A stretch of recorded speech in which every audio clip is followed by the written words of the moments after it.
Bonjour Hervé. Bonjour Stéphane. Moi j'ai la chance de te connaître Hervé. Et j'ai voulu t'interviewer aujourd'hui pour mon club dans la dimension Mhm. de la motivation. Et ce qui m'intéresse chez toi en fait, c'est un peu le chef de meute. Je vais te laisser te présenter. Et puis j'ai un certain nombre de questions avec toi pour les personnes qui vont nous regarder, que ce soit des solopreneurs ou des D'accord. personnes qui sont euh, je pense à deux, trois clients en réalité qui ont énormément de services, dont le service commercial est extrêmement important, le nerf de la guerre, bien entendu, et voilà, qui souvent me posent des questions sur quels sont les leviers motivationnels qu'on peut utiliser. Alors, moi, j'ai mes briques, hein, bien sûr, j'ai mes outils, mais toi, tu as et les briques et la grande expérience, et c'est là-dessus, en fait, que je vais t'amener si tu me permets de Mais bien sûr. distiller Mais quelques bien sûr. secrets. Donc vas-y, présente-toi. Donc, eh bien, je suis Hervé Mizzi, je suis âgé de 59 ans déjà. J'ai un parcours assez atypique puisque je suis passé de direction commerciale dans l'électronique aux directions commerciales textiles, toujours avec des grosses équipes. J'ai managé ma première équipe à l'âge de 27 ans avec 350 personnes au total sur Panasonic. J'ai un parcours atypique parce que j'ai, comme tu le sais, eu un parcours de vie semé de rebondissements, d'actions, de renouvellement et de remise en question, De défi, de challenge, on va de dire ça comme challenge, ça, côté. voilà. J'ai été amené à reprendre des équipes dans des conditions un peu compliquées, des rachats de groupes pour de gros actionnaires américains. Voilà, c'est à peu près mon parcours global. Alors je dirais qu'au niveau de l'expérience, j'en ai, mais que finalement on en apprend tous les jours, puisqu'aujourd'hui je suis restaurateur, que je gère encore dans un monde encore différent de celui des grands groupes, une petite PME, Mhm. dans un milieu qui est tout à fait particulier, puisque c'est le milieu de la restauration. Et on en parlera bien évidemment sur les motivations, les challenges d'équipe. Super, merci pour cette Je t'en prie, présentation. Stéphane. Avec plaisir. Euh, Première question. Est-ce que par rapport à ton parcours, donc qui est, tu as été hyper humble, parce qu'en fait, tu as le côté managérial avec une équipe, ou en tout cas une direction anglo-saxonne, japonaise, française, Oui. et puis il y en a peut-être d'autres que je ne connais pas forcément, mais en tout cas, tu as trois continents qui sont, et trois manières de manager qui sont d'une société mère qui sont complètement différentes, forcément avec des mentalités Bien sûr. différentes. Et moi, mes premières questions, ça va être ça. Hein. C'est de ces sociétés pluriculturelles, qu'est-ce que tu as pu observer sur l'application motivationnelle avec ces trois grandes différences, j'allais dire, culturelles? Alors, au niveau de la motivation d'équipe, effectivement, il y a le côté polyculturel. Et je reviendrai après sur un côté, j'ai fait de l'international, donc j'ai été amené à traîner sur plusieurs continents Mhm. qui ont tous des cultures différentes. La base d'un leader, quel qu'il soit, est l'écoute. L'écoute. C'est vraiment le premier point. C'est-à-dire qu'il ne faut pas arriver ce qu'on appelle en territoire conquis. Il faut toujours avoir une dose d'écoute importante sans être à la fois empathique, Mhm. ce qui peut finalement pour beaucoup de gens leur jouer des mauvais tours dans le management d'équipe. Mais la première chose est l'écoute. C'est-à-dire que quand on arrive, on analyse. Empathique dans le sens un peu bavard, Winnie Un l'ourson, peu un peu. bavard, ce qu'un ami récemment a appelé la calinothérapie, c'est un peu ça. C'est-à-dire qu'en fait, quand on arrive sur une équipe, il faut déjà écouter. Il Hmm. faut écouter, pourquoi? Parce qu'on sait qu'il y a plusieurs façons de voir les choses, des angles différents. Et quand on arrive dans une société, la première chose à faire, c'est de ne pas commencer à être un donneur de leçons, mais au contraire être à l'écoute des gens, puisque chaque personne a une problématique différente et que, comme le disait un grand général, la carte n'est pas le terrain et qu'il faut d'abord être sur le terrain avant de pouvoir appliquer la carte. Hmm. Voilà. Au niveau culturel, bien évidemment, il faut savoir s'adapter, il faut savoir s'adapter aux cultures de chacun, Mhm. mais elles peuvent être effectivement à l'international comme elles peuvent être régionales. Il y a des us et coutumes dans les régions qui sont complètement différents et des manières de manager suivant les entreprises qui peuvent être complètement différentes. Et justement, en termes de motivation, que ce soit la culture japonaise ou la culture française, par exemple, pour avoir des opposés, est-ce que toi, en termes d'input de la direction, est-ce que tu as eu des méthodes, est-ce que tu as eu des conseils, ou est-ce que, voilà, comment Alors moi j'ai commencé en fait à la grande époque, enfin puisque comme je l'ai dit j'ai quand même 59 ans, ce qui ne nous rajeunit pas. J'ai commencé à l'époque chez Carrefour avec quelque chose qui venait du Japon qui s'appelait les cercles de qualité. Ok. C'est-à-dire que les cercles de qualité consistaient effectivement à mettre des normes en place pour à ce que les structures soient adaptées à la mode japonaise. Donc effectivement, il y a une richesse culturelle qui est faite, et il faut savoir en faire et savoir l'adapter. Un peu comme la méthode Toyota aujourd'hui qui est un peu déclinée. Exactement. D'ailleurs, les cercles de qualité sont issus de chez Toyota. En fait, D'accord. Toyota a été le premier à lancer les cercles de qualité. Donc ça veut dire qu'il faut savoir effectivement traduire finalement cette culture qui vient du Japon sur une culture qui va être française, qui va être européenne au besoin. Donc ça demande effectivement à avoir une capacité d'analyse pour réussir à transmettre le message de manière à ce que finalement ton board qui te donne les instructions soit quand même satisfait et ait l'impression qu'on applique les méthodes et les gens que tu manages puissent intégrer les méthodes. Par exemple, on sait bien, une société japonaise est une société qui est très hiérarchisée et il faut savoir à la fois faire comprendre au board la manière de faire passer les messages et à tes employés et surtout les gens que tu manages, leur faire comprendre effectivement que ce système de hiérarchisation est culturel et qu'il faut savoir s'y adapter. Justement, un de tes rôles à toi, avant d'être en front avec tes équipes à les motiver, bah justement, il y avait ce sandwich quelque part entre l'info qui vient de l'input avec une injonction presque, on pourrait presque le dire, hein, en tout cas une directive, des fortes recommandations, et puis justement comment le distiller à tes collaborateurs. Toi, quand tu es dans cette posture, avant de rentrer dans le vif du sujet hein, tu es toujours dans l'écoute des besoins du dessus et des besoins d'en dessous pour que justement tu puisses trouver toi ta patte et comment est-ce que tu as fait finalement pour trouver ta propre patte? Alors en fait, il faut passer par, je vais reprendre de l'analyse transactionnelle, il faut passer par l'état adulte. Okay. Donc il faut être complètement neutre et savoir intégrer les informations et ne pas les prendre… Pour les personnes qui ne savent pas, l'analyse transactionnelle, en fait, tu as 3 types de communication. Exactement. Enfant, parents et adulte. Voilà, avec 4 côtés, hein, des positifs, des négatifs. Exactement. Et l'état adulte et l'état neutre. Voilà, donc par rapport à ça, il faut passer par l'état adulte de manière à réussir à filtrer les informations descendantes et montantes.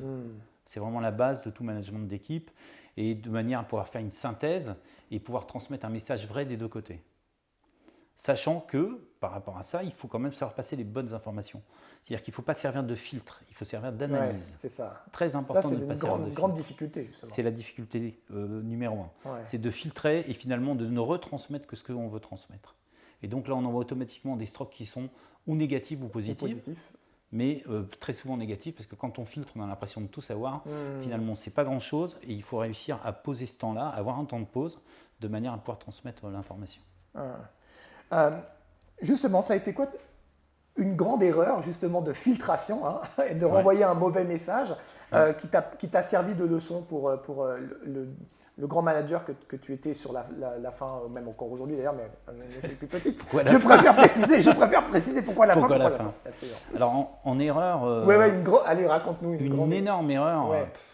Oui, une énorme erreur, c'est par exemple de vouloir prendre position un peu trop vite. Sur une directive européenne qui avait été mise en place et qui m'a coûté quelques marchés nationaux parce que simplement j'avais filtré l'information. Et donc en filtrant l'information, j'avais en fait élagué le sens de l'information. Et donc j'ai transmis un mauvais message.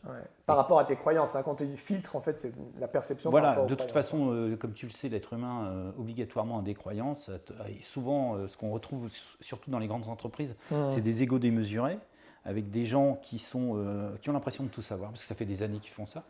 Ce qui m'a emmené à chaque fois à changer de métier. Et à chaque fois, finalement, j'ai été remis en question par rapport à ça, parce que je ne venais pas du sérail. Et quand tu ne viens pas du sérail, on a tout de suite peur. C'est-à-dire que tout de suite, on te dit non, tu n'es pas du métier. C'est vraiment la base. À partir de ce moment-là, tu as tes croyances et quand tu filtres mal l'information, automatiquement tu transmets un mauvais message et ce mauvais message étant mal interprété, tu ne peux pas réussir à amener tes équipes au résultat final. Surtout qu'à partir du moment où tu amènes tes croyances, tu n'es plus dans l'écoute. C'est bien dit ça. Et c'est vraiment ça en fait. C'est-à-dire que tu es persuadé que tu sais, parce que tu as 10-15 ans d'expérience. Pour exemple, j'ai fait 3 sociétés japonaises. Sur ces 3 sociétés, j'avais quand même une grosse connaissance de la culture japonaise. Et ça ne m'a pas empêché d'arriver dans certaines sociétés avec des croyances, alors que la problématique n'était pas la même. Ou je te prends un autre exemple, quand j'ai travaillé dans la mode, j'ai eu un patron qui venait de chez Guerlain, qui me disait oui, chez Guerlain, mais Guerlain était Guerlain. Et l'autre société était l'autre société. Et donc tu cherches à chaque fois à appliquer. À transposer un modèle dans un autre, et voilà. puis finalement… Pour exemple, je suis rentré dans un métier qui est la restauration, où j'ai des gens qui ont des égos surdimensionnés, que ce soit du chef de cuisine à la serveuse, qui ont l'impression de tout comprendre, qui finalement s'aperçoivent que quand tu remets en question leurs croyances, automatiquement ils disent « Ah ouais, mais finalement ça marche ». J'allais dire, est-ce que c'est la clé qui t'a permis de rebondir et de réussir systématiquement ta propre remise en question et d'aider les gens à se remettre en question sans heurter leur… Alors il ne faut jamais heurter, il ne faut jamais aller au frontal. Ouais. Toujours être dans l'écoute. Et il faut surtout réussir à provoquer l'adhésion du groupe. Pour provoquer l'adhésion du groupe, obligatoirement, il faut que tu saches trancher à un moment donné, mais que tu écoutes tout le monde. Même si dans le groupe, tu as certaines susceptibilités qui vont dire « Ah oui, mais tu écoutes plus l'un ou plus l'autre ». J'avais un débat récemment avec une de mes proches avec qui j'ai expliqué en fait que de demander l'avis des gens n'est pas obligatoirement de prendre finalement l'avis de cette personne, mais de l'écouter. À partir du moment où tu écoutes, après, ton rôle de manager, ton rôle de leader, c'est d'en faire une synthèse et de trancher. C'est un des facteurs, ce que tu pourrais dire d'ailleurs, c'est un de tes facteurs de succès, d'avoir cette qualité d'écoute, on va dire. C'est pas mon facteur de succès, c'est par exemple, je vais te prendre le cas de Gérard Mullier, qui était quand même le créateur et fondateur d'Auchan, qui a été quelqu'un qui finalement n'avait pas un cursus universitaire énorme, mais qui par contre a su s'entourer des bonnes personnes au bon moment. C'est-à-dire, c'était pas un comptable, c'était pas un financier, c'était pas un marketeur, c'était pas obligatoire. Enfin, c'était un très bon négociateur, c'était pas un marketeur. Et par rapport à ça, quand il a pu su faire, il a écouté les gens. Et ce qui a amené en fait à la réussite de groupes comme Auchan qui s'est développé. Mais dans tous les cas, la base est l'écoute. Justement, puisque la base est l'écoute, pour toi, si je vais un peu en périphérie de ça, c'est quoi les grandes valeurs pour être un bon leader et motivateur? Parce que ce n'est pas tout à fait les mêmes leviers, hein, la motivation et leader. On peut être un très bon motivateur, mais pas un bon leader. On peut être un très bon leader et pas un très bon motivateur, même si dans ce sens-là, c'est moins vrai. Quelles sont pour toi les valeurs ou les valeurs qui sont importantes à incarner pour pouvoir faire adhérer? Déjà, c'est l'humilité. L'humilité. Numéro 1, c'est-à-dire ne pas avoir l'impression de tout savoir. Écoute et humilité, c'est vraiment la base. C'est-à-dire qu'il faut savoir écouter, effectivement, et on en revient à ça. C'est finalement un phénomène d'ego. C'est-à-dire plus ton ego va être prédominant, plus tu vas… Finalement, quand on dit que les leaders sont isolés, en fait, c'est les leaders qui s'isolent. Puisqu'ils n'écoutent pas. Si tu prends n'importe quel chef d'État, aujourd'hui, ils ont effectivement énormément de conseillers, mais finalement, on a pu le vivre, de temps en temps, il y a un manque d'écoute. Il y a un manque d'écoute. Pourquoi ? Parce qu'on ne va pas au fond du problème, on n'écoute pas le peuple, par exemple. Ça donne des mouvements sociaux, ça donne des grèves, ça paralyse l'économie. Mais pourquoi ? Parce qu'il n'y a pas d'écoute. C'est simplement ça. À partir du moment où, dans un groupe, tu arrives à amener de l'écoute, automatiquement, et que surtout, tu as l'humilité de recevoir ça. C'est pas évident. C'est-à-dire qu'on peut dire… Le point de vue de l'autre, écouter le point de vue de l'autre, se mettre à la place de l'autre. Voilà, je vais te reprendre un exemple. Aujourd'hui, un patron d'une grosse unité de restauration, ça va être quelqu'un qui va, à la limite, pouvoir avoir des mots envers ses employés qui sont un peu compliqués, histoire de montrer qu'il est le patron. En fait, c'est pas ça être un leader, c'est pas ça être un patron. Être un patron, c'est finalement dire la réussite est due à l'équipe. Ce n'est pas dû qu'à moi. Et c'est pas parce que je vais mal parler à une personne ou que je vais mal m'exprimer et que, oh là là, on va dire que, ouais, effectivement. Oui, crier, voilà. Pour faire simple. Hein. Oui, pour faire simple ou avoir… C'est très reptilien comme voilà, exactement. C'est tout à fait ça. Management par la peur. Voilà, management par la peur, management sans écoute, directive abusive, j'en passe des meilleurs. Finalement, là, tu n'es pas un dirigeant. Parce que finalement, des gens qui réussissent seuls, mis à part des alpinistes et encore… S'ils n'ont pas des cordées, s'ils n'ont pas des Sherpas, c'est compliqué. Bien sûr, sur le Tour de France qu'on vit actuellement, finalement, si tu es tout seul sur ton vélo et que tu n'as pas une équipe derrière avec des kinés, des préparateurs sportifs, tu ne fais pas grand-chose. Donc en fait, voilà. Donc je dirais que la base du leadership, elle consiste à être humble et à avoir de l'écoute. Et surtout à te remettre en question tout le temps. il faut que tous les jours tu te remettes en question. Ouais. Et que tu apprennes effectivement de tes erreurs de management, les erreurs de tes équipes, que tu les assumes, que tu saches les analyser. Sur le côté motivationnel, parce que là, tu es vraiment axé sur le Mhm. côté leadership, la motivation étant un des bras armés, quelque part, hein, du leadership, quel est le plus gros levier de rassemblement fédérateur et d'engagement du coup des équipes? Si on prend ton exemple à toi sur les Ouais. équipes commerciales, Mhm. quel a été tes plus grands atouts, tes plus grandes forces pour justement, moi j'ai été le spectateur de voir ces équipes très mobilisées alors qu'il y avait, quand tu les prenais, une démotivation importante. Quels sont pour toi en fait tes propres atouts et puis quels sont les atouts d'une manière générale? Et est-ce que c'était, deuxième sous-question, est-ce que c'était la même chose avec les directives japonaises, anglo-saxonnes ou françaises? Ou on t'a laissé complètement libre et puis toi tu as fait ta sauce? Oh, je pense que tu es jamais libre, même quand tu es indépendant, tu n'es jamais libre, tu as Ouais. toujours des comptes à rendre, que ce soit à ton banquier ou au fisc. Mais dans tous les cas, je dirais que le leitmotiv est la cool attitude.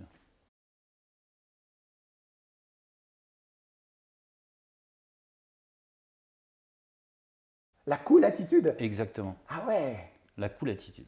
C'est-à-dire qu'il faut ne pas se prendre au sérieux. Hmm. Je te donne un exemple.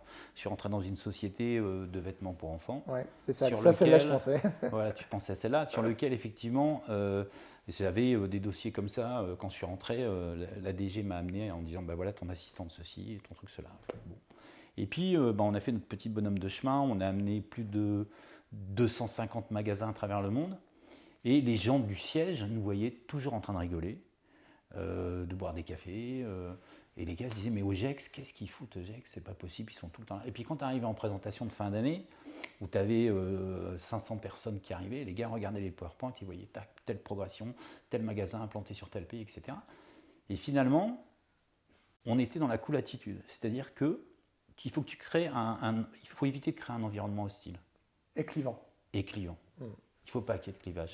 C'est-à-dire qu'effectivement, tu peux te poser la question. Je dirais que, enfin, c'est pas toi que je vais apprendre ça, un leader a une autorité naturelle. C'est-à-dire que c'est pas parce que tu vas tutoyer les personnes, c'est pas parce que tu vas leur faire la bise que tu ne seras pas reconnu comme leader. En fait, il faut que ce soit une autorité naturelle. Et quand cette autorité est naturelle, et que tu es dans la cool attitude, et dans le bien-être, la bienveillance, l'empathie, l'écoute, ça peut que fonctionner. Parce que les gens se sentent bien. Et surtout, aider les gens à se responsabiliser. C'est là où je voulais en venir. Vous Merci. savez. Pour exemple, je oui, recrute une assistante export qui était particulièrement brillante et qui, un jour, donc on faisait des boards tous les lundis, qui arrive avec un dossier qui dit voilà, boss, bon, qu'est-ce que je fais? Qu'est-ce que je fais? Ben, je lui dis moi, je sais pas. Et là, elle te regarde, elle me dit mais boss. Je dis non, moi, je sais pas. Par contre, toi, qu'est-ce que tu fais? Qu'est-ce que tu en penses? Et là, elle me dit bah, moi, si c'était ça, je ferais ça, ça, ça. Ben, je dis tu vois, c'est la bonne décision. Donc tu responsabilises. C'est-à-dire que de toute façon, toi tu vas survoler le dossier, mais tu ne sais pas si quand tu implantes un magasin à l'étranger, effectivement, si tu vas avoir un profit and loss statement qui sera correct. Tu t'en sais rien. Mais par contre, la personne qui a été sur le pays, qui a visité le terrain, qui a visité les centres commerciaux, qui s'est entretenu avec ton master franchise, automatiquement, elle a la bonne analyse. Et à partir du moment où tu lui donnes, dans ta cool attitude, la confiance, il y a responsabilisation. Et automatiquement, ton équipe s'envole. Ça, c'est dans la perception où tout va bien. J'imagine que ça t'est aussi arrivé d'avoir des personnes qui, malgré la cool attitude, malgré l'empathie, malgré l'écoute, qui étaient fermées et que c'était no way en fait. Il n'y avait pas possible que ces personnes adhèrent au projet, à la vision, à la mission. Peut-être qu'on en reparlera, c'est justement l'importance de ça. Comment est-ce qu'à un moment donné, cet avis-là, tu tranches? Comment est-ce que tu tranches, toi? Alors moi, pour éviter que justement, à force, ça devienne une position faible ou affaiblie en termes de leadership. Alors, de toute façon, sur ces cas-là, j'applique la politique du fruit pourri. C'est-à-dire qu'à partir du moment où, au bout de 2-3 essais, effectivement, ça ne fonctionne pas et qu'il n'y a pas d'écoute, s'il n'y a pas d'écoute, il n'y a pas d'envie d'avancer avec l'équipe, Il n'y a pas de, je dirais, de prise en compte du groupe. Et il faut que tu es immédiatement. Que t'es. Que tu es direct. Tu coupes le fruit pourri. Tu coupes le fruit. Ouais. Tu ne mets pas dans le panier, sinon c'est foutu. Bah, sinon c'est foutu. Sinon, en fait, tu peux être. Alors, c'est justement ça le problème. Tu peux être empathique. Maintenant, il ne faut pas être idiot. Ouais. C'est-à-dire qu'au bout d'un moment, l'empathie, souvent, l'empathie est jugée comme une faiblesse, alors qu'en réalité, c'est une vraie force. C'est une vraie force. Si tu sais couper, si tu sais armer. À un moment, il faut couper. Ouais. Et ça, justement, ça fait partie. Comment est-ce que tu sais que tu dois couper ou pas? Comment tu sais que tu dois t'arrêter? C'est quoi ton plafond, je ne sais pas comment on pourrait dire, ton seuil. Tu écoutes ton équipe. Ah, c'est ton équipe qui te. Mais bien sûr. Ouais. Tu sais, c'est l'histoire de la meute de loup. Hein. Ouais. Il y a un leader, il y a la meute. Et à un moment, la meute s'aperçoit qu'il y en a un qui est malade, elle l'achève. Ouais. C'est ni plus ni moins ça. Et alors, il faut savoir le faire avec humanité et compréhension, mais par contre, il faut savoir dire les choses. C'est-à-dire, si tu coupes le fruit, il faut que tu saches lui dire pourquoi tu le coupes. Il ne faut pas une décision intransigeante. Il faut lui dire, voilà, écoute, tu sais quoi, on a essayé une fois, on a essayé 2 fois, 3 fois, tu as énormément de qualité. Par contre, bah voilà, ça ne matche pas. Et tu fais un feedback à l'équipe aussi ou pas? Complètement. Et je peux même faire cette sortie de piste avec l'équipe. Ah, ça t'est déjà arrivé? Ça m'est déjà arrivé. Ah ouais. De faire des sorties de piste avec l'équipe. C'est-à-dire qu'à un moment, voilà, on analyse. Donc je prends d'abord un premier entretien individuel, puis après on réunit l'équipe, on dit voilà, on fait un joli petit pot de départ et tout le monde est content. Toujours la petite caresse pour mettre la petite tape au cul. Hein. Toujours. Ouais. Toujours. Les deux. Hein. Parce qu'on ne sait pas ce qu'on ne sait pas, on peut rencontrer les gens plus tard. C'est ça.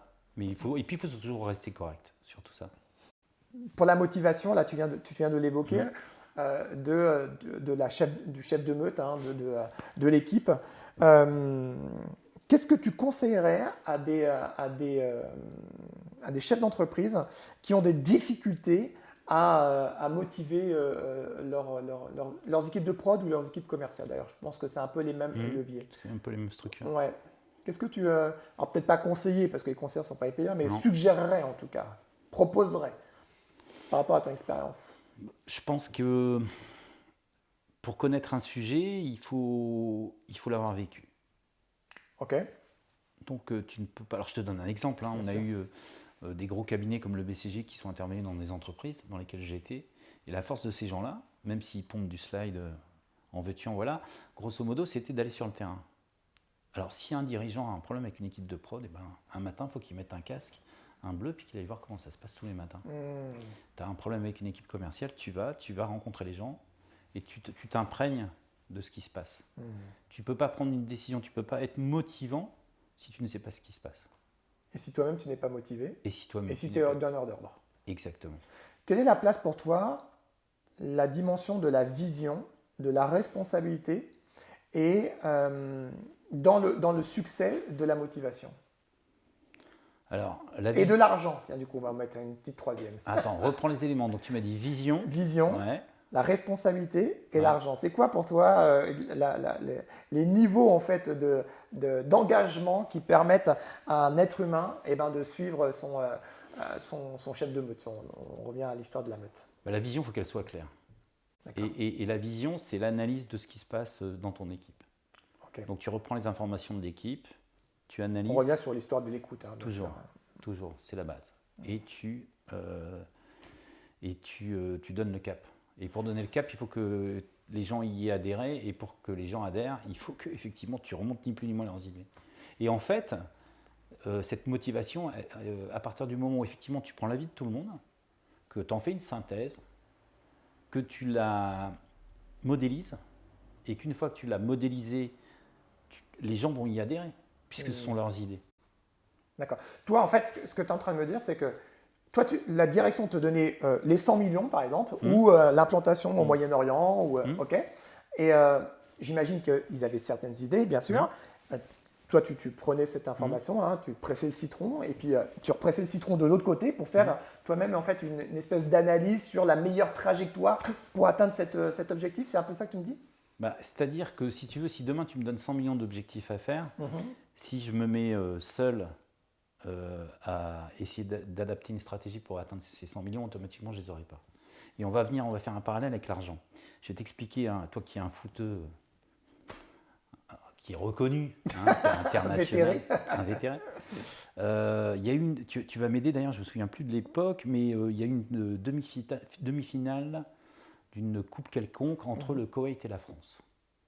Tu te souviens de ce match? Le Koweït et la France, Oui. C'était pas une demi-finale, c'était en 82. Voilà. En 82. Tu vois, comme quoi je ne connais rien au foot. C'est Tu te coupe, souviens coupe du Monde en Espagne. Coupe absolument. du Monde en Espagne, voilà. Match de poule. Donc tout se passe 0-0 à la mi-temps. Mm. Rappelle-moi le nom de l'entraîneur en France, c'était Hidalgo. Hidalgo, voilà. Les équipes sortent et vont dans les vestiaires. À ce moment-là, l'émir du Koweït, tu me parles d'argent et c'est là où je vais en venir. L'émir du Koweït arrive. En fait, il y a un but. La petite histoire, c'est qu'il y a un but. Il y a un but. On entend dans les tribunes un sifflement. Le but est validé. L'émir de Koweït descend et là. Et là, la suite arrive. Il rentre dans les vestiaires et il dit bah, c'est très simple. Le premier qui égalise, j'offre 500 millions de dollars. Et le deuxième qui marque le but de la victoire, je lui offre $1 milliard. Je ne suis plus sûr des sommes, mais bon, Oui, c'est pour te donner le schéma. Je comprends. Automatiquement, personne ne pouvait marquer. La Pourquoi? pression. Pression de l'argent. Pression Tu de sais qu'au l'argent. bout du pied, tu as 500 millions. Donc automatiquement, ça ne peut pas marcher. Donc tu vois, quand on revient sur ces 100 millions dans ta motivation d'équipe, c'est-à-dire, voilà, l'objectif est là, comment on fait pour l'atteindre? Quelles sont les possibilités? Automatiquement, ton équipe va dire, ah là là, boss, qu'est-ce que ça va te dire? Oui, ok, on le sait, ça. Ça, c'est un constat, on sait que c'est dur. Maintenant, qu'est-ce qu'on fait? Quels sont les leviers d'action qu'on peut prendre? Et là, tu vas avoir en fait ton équipe qui va phosphorer. Et quand ça phosphore, les idées vont sortir. Et c'est là où il va peut-être avoir une base de coaching que tu connais par cœur, qui est de développer l'esprit créatif. C'est-à-dire, ouais, sortez-moi des idées, mais sortez-moi n'importe quoi. Même les idées les plus folles. Et automatiquement, tu vas faire appel à un côté créatif, et là, tu vas avoir plein d'idées qui vont sortir. Et puis, tu vas les retravailler, tu vas les remouliner avec tes équipes. Avec l'équipe, tu fais une synthèse, et tu as le target, et tu as la ligne directrice. En aucun cas, si tu dis à tes commerciaux, bah, écoutez les gars, je ne dis pas qu'ils ne s'accepteront pas, hein, je vous file 10 000 € à chaque fois. Bien sûr qu'ils vont te dire oui, mais automatiquement, tu sais que tu ne les paieras pas, parce que de toute façon, ils n'y arriveront pas. Parce que ça ne va pas être ça la motivation. La motivation, ça va être de dire comment on fait, qu'est-ce qu'on fait, etc. Et finalement, un leader se doit aussi d'avoir une récompense individuelle et une récompense de groupe. Ça, c'est intéressant. Ouais. C'est-à-dire que tu ne peux pas créer une symbiose de groupe si effectivement il n'y a pas une récompense qui soit effectivement partagée par la tribu. Très important, c'est pas à toi que j'apprends ça, de fêter ses victoires. Mais voilà, en fait, mais il ne faut pas que tu le fasses de manière unitaire, parce que là, effectivement, ton équipe va se disloquer. Je te donne un exemple, hein, moi, dans mon petit restaurant, on fête tous les anniversaires. C'est idiot. Hein, de tes collaborateurs. Mais tous ensemble. Pourquoi? Parce que c'est important qu'il y ait une adhésion d'équipe. Ça crée du lien. Et en plus, dans les sociétés dans lesquelles on est actuellement, là, le lien social est hyper important. Donc ton équipe, il faut qu'elle soit dans les liens. Donc les chefs d'entreprise se doivent de créer du lien et du sens. Et à partir du moment où tu crées ça, automatiquement, tu arriveras à atteindre tes targets. Pour les personnes, justement, tu parles de liens qui sont à travers le monde, où le lien, c'est juste le Zoom ou l'espace numérique. Comment est-ce que tu arrives finalement à créer ça? Parce que là, c'est plus difficile. Tu ne peux pas réunir les gens, fédérer. Comment est-ce que tu fais ça? Alors, quand tu es sur des sociétés qui sont éclatées, genre, tu en as une aux US, tu en as une...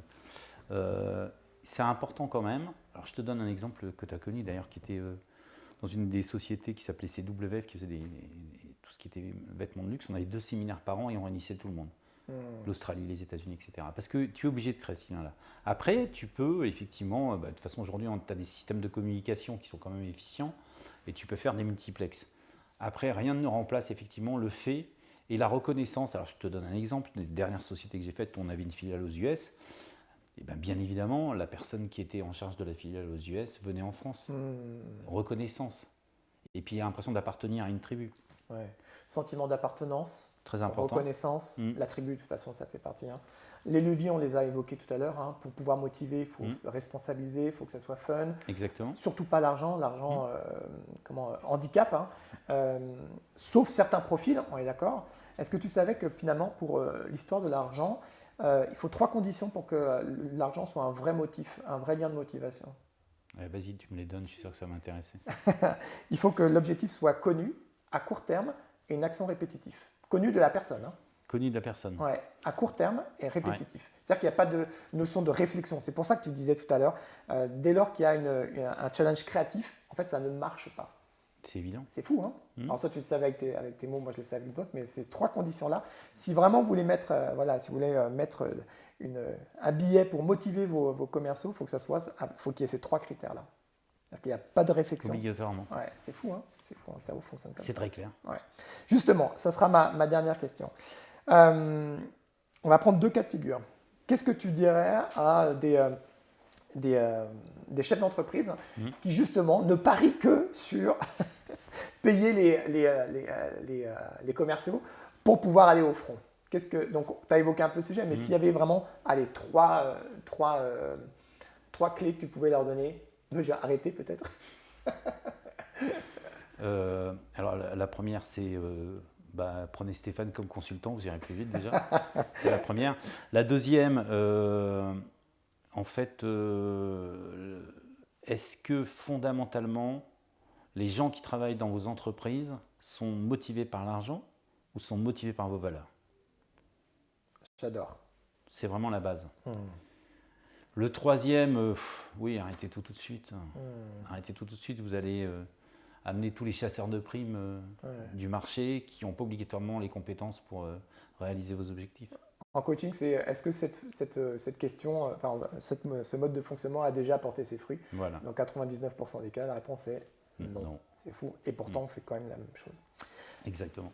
On se positionne maintenant sur la casquette du directeur commercial et tu as tes commerciaux qui te disent « Patron, on veut plus de pognon pour pouvoir avoir plus d'engagement, être beaucoup plus motivé et surtout être beaucoup plus performant. » Qu'est-ce que tu leur répondrais? Et surtout être plus performant. Bah oui, parce qu'on a plus de pognon, donc on est motivé, tu vois, c'est ça qui nous motive et donc on est performant. Qu'est-ce que tu leur dirais? Alors, je pense qu'il ne me poserait jamais cette te connaissant, il ne poserait pas cette question. Mais imaginons qu'il y a un nouveau, il ne te connaît pas, tiens. Il ne me connaît pas, donc j'arrive dans une équipe, c'est neuf, et puis il me dit, nous, exactement. Puis là, il y en a un qui en profite pour dire, tiens, il est nouveau, lui, je vais le rouler dans le couscous, je vais lui mettre une... C'est que le couscous, on connaît bien familialement. Je sais bien. C'est pareil, là, il faut d'abord dépassionner le débat, et puis c'est déjà la première chose. La seconde, écoute, si vraiment c'est trop virulent, tu dis, écoute, il n'y a pas de problème. Donc moi, pour te payer plus, il faut que je gagne plus, donc tes objectifs sont plus 30%. Est-ce que tu penses les atteindre? Et il va te dire non. Tu lui dis, écoute, tu vois. Ah oui, tu le responsabilises tout de suite par rapport à… Arrête de demander, mais prouve-moi quelque part. Non, et puis tu lui dis, est-ce que tu es capable de faire plus 30%? Non, ça va être compliqué. Pourquoi veux-tu que je te paye plus pour le même résultat? Et là, automatiquement, tu vas d'abord couper directement le fruit pourri qui est en train de te pourrir la réunion sur laquelle tu essaies de motiver les gens. Et puis, à la limite, tu auras quand même répondu à sa question. Tu ne vas pas lui dire, ah oui, alors attends, il faut que j'analyse. Tu dis non, pour avoir un salaire supérieur, il faut que j'ai plus de rentabilité. Si je n'ai pas plus de rentabilité, je ne peux pas plus te payer. Ça ne sert à rien. Donc voilà, après, je pense que quand on est déjà dans ce cadre-là, c'est qu'il n'y a pas eu le travail de fond qui a été fait, qui est le travail d'écoute. C'est-à-dire que quand tu as fait le travail d'écoute, tu sais où sont les problématiques et tu sais où les allumettes peuvent commencer à s'enflammer. Donc, si tu as aplani la situation, si tu es dans l'écoute et dans la compréhension, parce qu'il y a peut-être des gens effectivement qui sont sous-payés. Il y a plein d'entreprises qui sous-payent leurs salariés pour X, Y, Z raisons, des questions de rentabilité, des questions pour beaucoup de questions, mais dans tous les cas, à la base, il faut que ce travail d'écoute et de cool attitude soit fait. Parce que finalement, tu obtiens autant autour d'un café, autour d'un petit apéro, autour de plein de choses. C'est là où tu apprends vraiment à connaître les gens et à avoir ce lien social qui n'existe plus. Si tu devais faire une synthèse de tout ce que tu as dit sur le leadership, la motivation, avec ta posture de directeur commercial, avec tes collaborateurs et puis, le lien avec la direction. Voilà, si tu devais résumer pour les gens qui nous regardent et qui veulent vraiment se dire, tiens, une synthèse de comment est-ce que je fais pour motiver mes équipes. Alors, un coup l'attitude, je vous le répète, c'est vraiment la base. Donc pour ça, il ne faut pas avoir peur. Voilà, faut surtout ne… Enfin, quand j'englobe la cool attitude, oui, précise. Je vais vous développer point par point, en fait. Cool attitude, c'est 1, l'écoute. 2, le respect et la reconnaissance. Vital. 3, je pense qu'il faut mettre son ego de côté. C'est-à-dire qu'il faut savoir, effectivement, dans un restaurant, sortir à une terrasse le matin, tous les matins, être là à 7 heures, parce qu'effectivement, il y a ton chef de cuisine qui est là. Ça va être d'être multitâche, multifonction, et savoir surtout montrer aux gens que tu sais ce qu'ils vivent, et que surtout, tu peux éventuellement pallier à leurs défaillances. Parce que ça, c'est une véritable force. Et puis quelque part, c'est une véritable force. Parce que quand tu es capable, je te reprends le cadre de la restauration, parce que c'est ma vie de tous les jours. Ou c'est ton quotidien Et aujourd'hui. c'est mon quotidien. Quand ton chef de cuisine s'aperçoit que tu arrives à passer en cuisine et que ça sort et qu'on n'a pas l'impression qu'il est là où il n'est pas là, que tu es capable de servir, que tu es capable de ceci, cela, déjà, ok, ils se disent, bon, ok, le boss connaît ma vie. Et comme il connaît ma vie, quand je lui parle de mes problèmes, il comprend. Donc pour résumer, sur le leadership, cool attitude, écoute, empathie, respect, et puis du love. Il faut aimer ce qu'on fait. Aimer ce qu'on fait. Bah oui, c'est la base. Aimer les gens aussi, surtout. Aimer les gens, mais ça fait partie de cette l'écoute. cool attitude, Voilà. ouais. Mais surtout, mettez du love dans vos équipes. Et ça devrait bien se passer. Écoute, merci. Mais c'est moi qui te remercie, Stéphane. Pour cette belle interview. Et tu as donné énormément de clés. Voilà. Encore une fois, hein, c'est de l'expérience, c'est à appliquer. C'est de l'expérience. C'est tester aussi. Et puis surtout, tester vos propres expériences. Exactement. C'est ça. Hein bon. Merci, mon Veuve.